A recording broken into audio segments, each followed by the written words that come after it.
સંકલનનો 13મો પ્રશ્ન ટ્રાય કરીએ. Integration sec square x divide by cos x square x. તો સૌથી પહેલા sec વર્ગ x ને લખીએ 1 cos સ્ક્વેર x અને તે જ રીતે cos x સ્ક્વેર ને x ને લખીએ 1 sin સ્ક્વેર x. હવે જો સાદું રૂપ આપીએ તો 1 cos square x divide by 1 sin square x. તો tan સ્ક્વેર x થશે sin સ્ક્વેર x ના છેદમાં cos સ્ક્વેર x એટલે tan square x. tan square x નું સંકલન કરવા માટે tan સ્ક્વેર x ની એક ફોર્મ્યુલા યુઝ કરીએ sec સ્ક્વેર x -1 dx.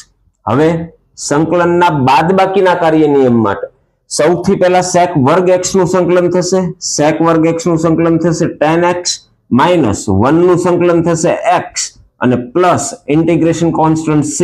તો આ તમારો ફાઇનલ આન્સર. Thank you.